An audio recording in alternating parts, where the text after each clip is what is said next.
Aloha, y'all. It's Brandy with Better Business Strategies, and you are here with me today for Business Bites with Brandy. And I have a special guest today. Stefany has been marketing for over 20 years and has worked with a wide variety of clients, including B2B, B2C, service-based and e-commerce based clientele. Her clients have been featured in Time Magazine, Wall Street Journal, USAtoday.com, San Francisco Chronicles, and the Discovery Channel. She enjoys working with growing businesses to make them more strategic in their marketing, which allows them to be more visible online and make a bigger impact in their market. Stefany, thank you so much for joining me today. So, Thank you. can you Yeah, it's my pleasure. We've met a couple times before, and we always have great conversations. So I'm really excited to have you on the show today. You have such great information to share about marketing, which is necessary for every small business. So, what's the number one thing that business owners fail to do before implementing a marketing strategy?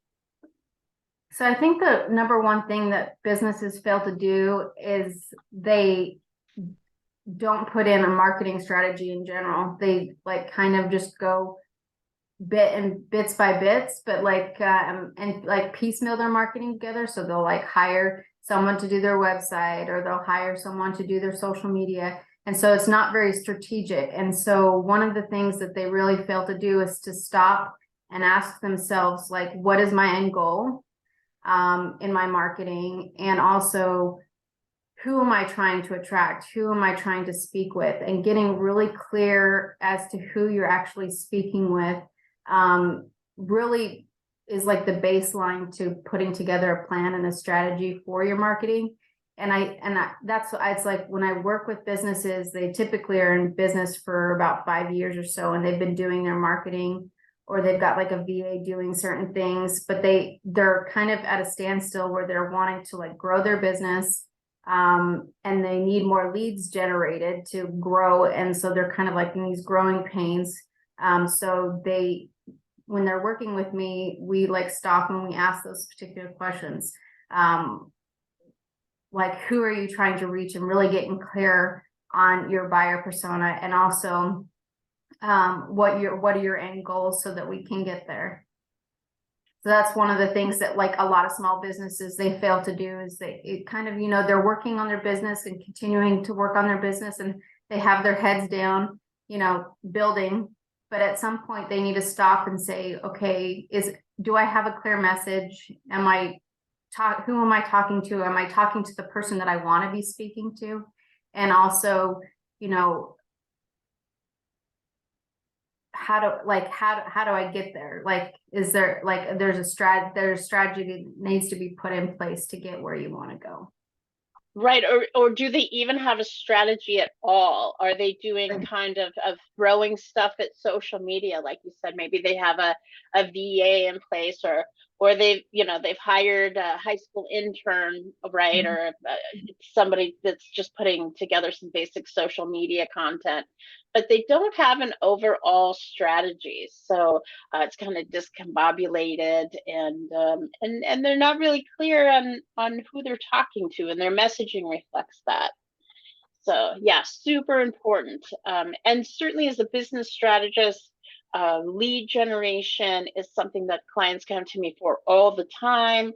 And working with someone like you to understand what their superpower is, as a company, and who their ideal client is. I think, you would agree, sometimes you talk to people and they don't even maybe have a clear idea who their ideal client is, because they're not testing or really looking at the products that they sell, or they haven't done any research on regular clients, that sort of thing. And getting that information, doing that research, understanding who their ideal client is, can be a real game changer, especially for a small business. Yeah, it can be a real eye-opener in terms of just like analyzing. If you've been in business for a while and you've got social channels, or you've got a website, like analyzing those particular things can really be an eye opener, because you can tell who you're actually talking to at that point in time. And then you can ask yourself the question, is it the person that I want to be speaking to? And if not, then how do we modify this or create a strategy? They might not have a strategy in place, like you mentioned. So how do I create a strategy to reach the people I want to reach? And also, if they're already established and maybe they've plateaued, like you said, and they're looking to scale, but they're having some growing pains, looking at who their ideal, looking at who their actual client is, right? Who's visiting their website, who's responding to that social media. It, it positions them better to add or adapt services to that specific group that's already frequenting their business, right? Or service or products, right? That can be the answer to how to scale up. So really important to work with someone like you to get that insight. So what's the best digital strategy to put my money behind? If I was a client of yours and I said, what's the best strategy for me to put my money into? What kind of advice would you give me? So there's a lot of different strategies that you can implement as a small business. And I think it goes back to the question number one, is like having a clear picture of who you're trying to reach, and having a clear picture of how you reach that person might be like the type of communications that they use. But for me, I always I get this question a lot when I'm like networking, and people, like a lot of small businesses, will ask me like, what, I've got a smaller budget, what do I put my money behind? And for me, I always answer email marketing, because it is the most in terms of like revenue received back, in terms of your marketing dollars, it is one of the top ones. And and it also depends on how you build your email list. Like if you're building your email list through like a lead generator over social, or if you're doing it, slowly as you're growing your business, and you got a real personal impact with those you're gonna have a higher open rate and a higher conversion rate. So I always say, if you're gonna pick any kind of digital marketing strategy to put your money behind, would be email marketing. Right. And email marketing is good because those are warm leads, right? You have that people's information because they have come into your sphere of influence in one way or another. Most likely, they've already purchased something from you. And when someone purchases something from you, they're much more likely to make a second purchase. So nurturing, keeping that email list warmed up, keeping in front of people through their emails is absolutely, like you said, it's one of the best ROIs, or return of investments, for marketing that you can do. So yeah, agree wholeheartedly. Building that email list is gold. And as you mentioned, building it correctly. So do you have some advice for companies who maybe haven't focused on building, or maybe they want to do a better job of building warmer leads? How should they go about collecting email addresses to build their list? Okay, so what I say is to always offer great quality information, or like, you're always looking to help your clients. So it's like, what is the question that I would ask myself if I'm a business owner is, what is it that I can offer the most value to my potential client? And if that's like, if you're service based, is like, that might be potential like information that they might need. So thinking about what, and you want to make sure that it's of value. It's got to be something that's like fully servicing your client, and you can do that through a lead generation through social.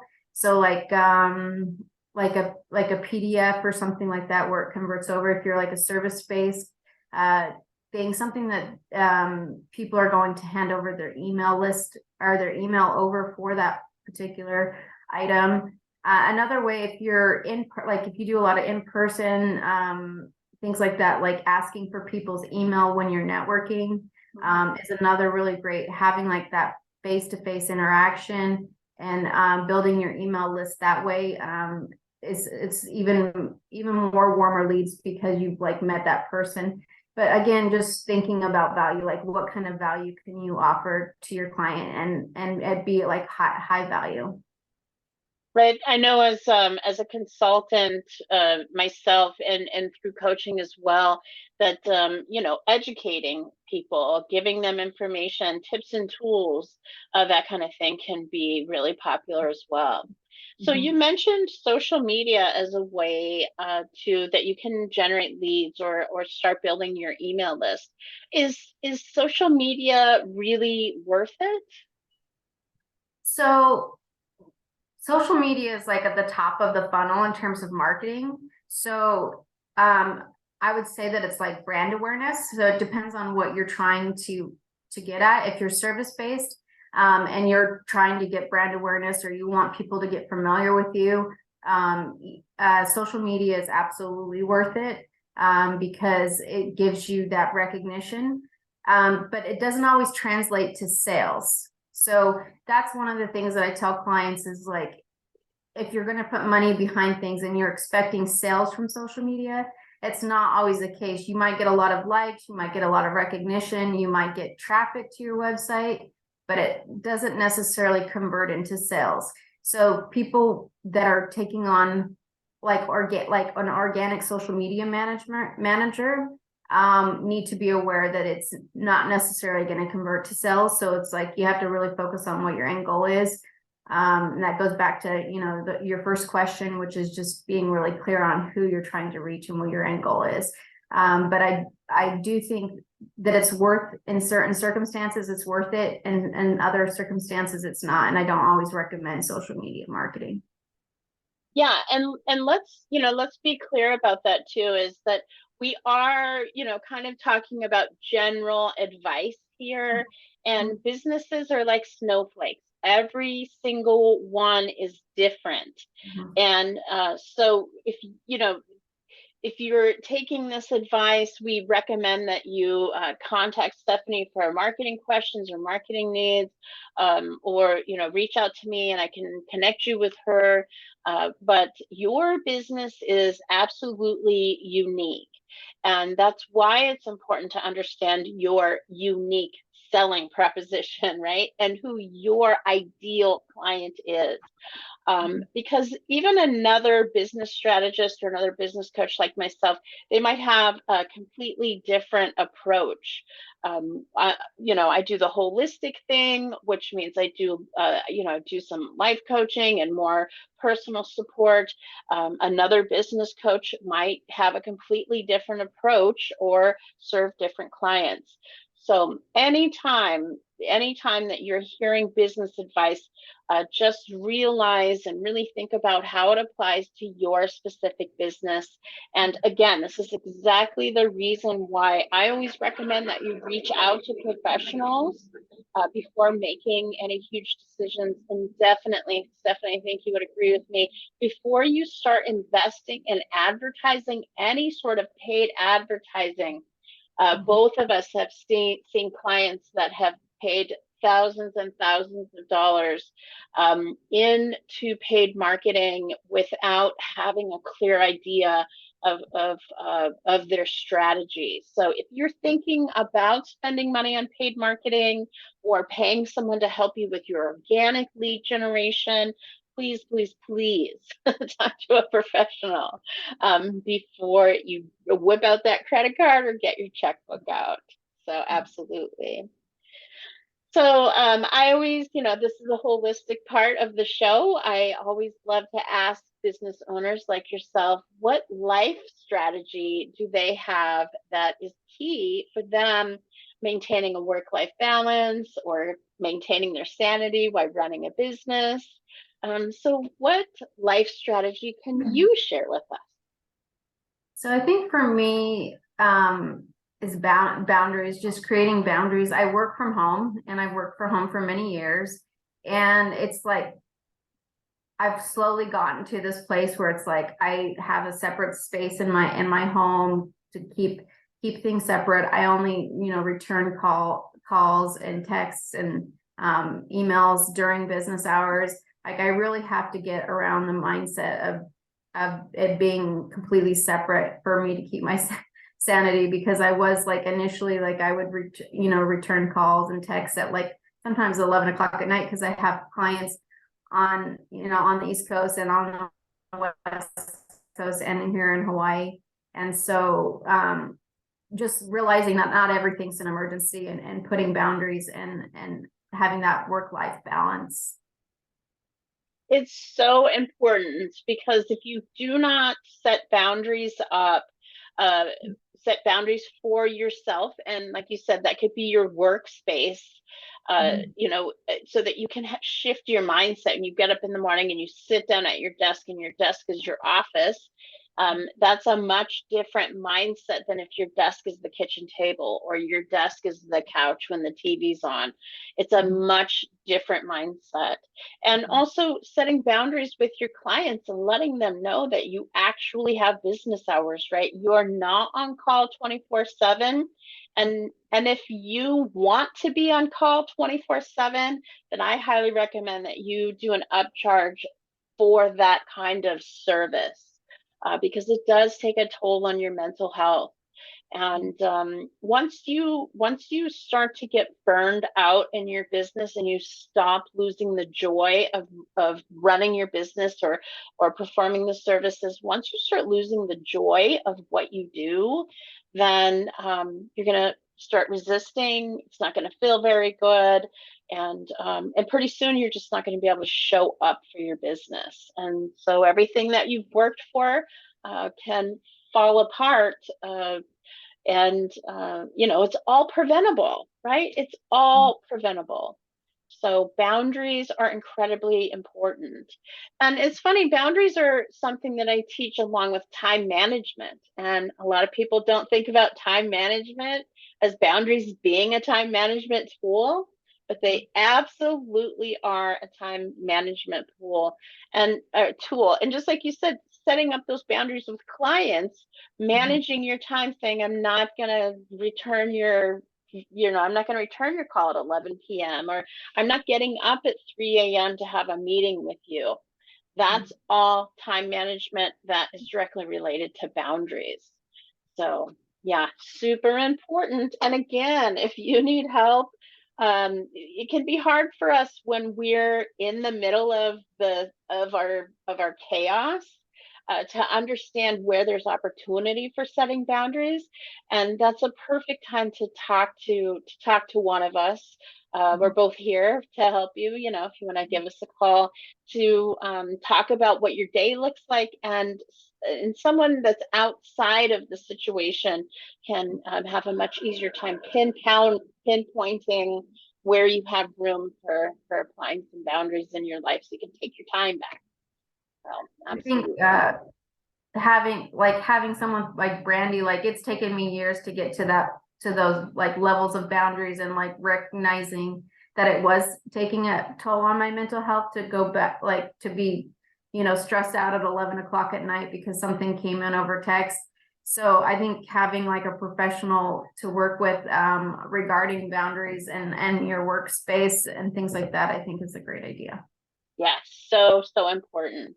And a lot of people don't even think about that stuff as being an impact on their business or on their life, because it seems like a minor kind of side. It doesn't even seem like a business issue, but it really is. It's one of the foundations that you need to understand and protect, and be kind of protective around your time, so that you can create a sustainable long-term business, because you're the heart of that. And so the minute that you can't show up to be the heart of your business, then you kind of don't have a business anymore. So you're the greatest asset. You are absolutely the greatest asset, and you need to start with protecting that. So yeah. So Stefany, who's your ideal client? Who do you really love to work with, and how can people work with you? Okay. So the people that I love to work with are in the midst of transition. essentially they're been in business for a couple of years and they're looking to grow. They need more lead generation. So they typically don't have a strategy in place. They kind of, like I mentioned before, kind of piecemealed their marketing strategy together, or not have a marketing strategy at all. And so those are the type of clients that I like to work with.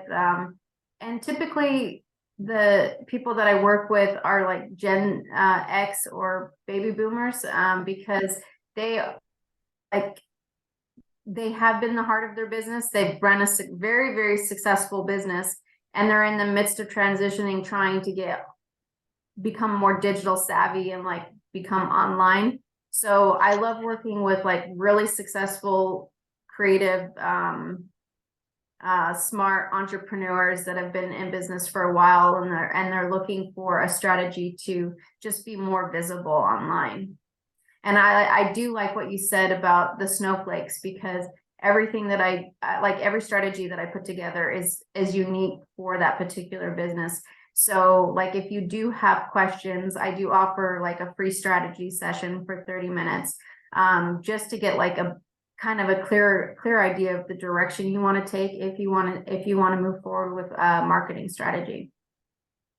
Wonderful. And is that the best way to work with you, to schedule an introduction or a discovery call, and then go from there? Yes, so it's good to that. So I have a strategy session that I offer for 30 minutes, and it gives me a base, like it allows me to get to know you and what your goals are. And that's like the best way to like engage with me. And then I can also talk about, you know, how I work with clients and how I move forward with clients, and also just like my fees and things like that. So we can like really get to know each other in that half an hour time frame to see if we're a good fit. Okay, wonderful. Any other information you want to give to viewers, where they can maybe find you in social media, or other ways to contact you? Any programs you have coming up? So I do have a talk that I've got on August, I believe August 10th, but we can confirm that. But for the Small Business Development Center, I'm going to be doing a talk. The title of the talk is So You Built Your Website, Now What? Love And it's one of the biggest pain points that people here in Hawaii have, is they've spent thousands of dollars on a website and then they don't have anybody going to it. So this talk will allow people to kind of get an idea of the different digital marketing strategies that you can implement, and just get a baseline of what is out there and what they can do and how they can move forward. Perfect. Love it. And love the title of that, because you know, we both have had that experience where they're like, I have my website up. Why is no one buying stuff why is no one booking appointments? Why is no one buying my stuff? Because there seems to be the build it and they will come attitude around websites. And I'm sorry to burst your bubble, people. It does not work like that. Trust me, we both wish that it did as well. Pretty magical if it did, but yeah, it's a big space out there, and you definitely need to have a strategy on who your ideal client is and the message that you want to relay to them. So absolutely. And you all have heard me say this before with other guests and on my own when I do these these little solo shows, but I highly recommend that you talk to a marketing specialist like Stefany before building your website, before going to someone to build a website, because they are, you know, if you have the website designer help you with your marketing strategy, and then you work with someone on your marketing strategy, and you finally get your unique selling proposition, or your market dominating position, your superpower, you get that dialed in, you get clarity around who your ideal clients are, you get your messaging worked out, all this work that you do with a marketing specialist. And then guess what? You're going to have to revamp your website. So I highly, highly recommend that you work with a marketing professional around your USP, around your ideal client, around your messaging, and then build your website. It will save you tens of thousands of dollars. Tens of thousands of dollars. So get that stuff dialed in before you build your website. Trust me, you will thank me later, even if it feels weird to not get in business and get your website up. But trust me on that. Talk to a specialist first. I've done a lot of website redesigns for that Oh, very specific reason. yes. So I agree with you, Brandy. Yeah, Get your yeah. message dialed in before you start with the graphics and the foundation laying. So Yes, absolutely. And website designers are wonderful website designers. And guess what? If you find a website designer that's also a marketing specialist, yay for you. But if your website designer is a website designer, then please, please, please talk to a marketing specialist first. And they can even work together in tandem. But get your messaging, get your ideal client, get all of that stuff dialed in before you pay that $5, $7, $10,000 to have your website built, for sure. So links to work with Stefany, you'll find them below or above or wherever you find links for wherever you're watching this or listening to this, because we do post these videos on YouTube. But the audio also will be going out to podcasts on every major podcasting platform. So if you're listening or watching us now, look for those links and give Stefany a call. Get your marketing dialed in so you can boost your revenue. Thank you, Stefany. I really appreciate you coming in, sharing your information, your expertise with us today. It's been a pleasure having you on Business Bites with Brandy. thank you. It was a pleasure. Thanks. All right, bye, y'all. Be good to yourselves and each other, and happy businessing.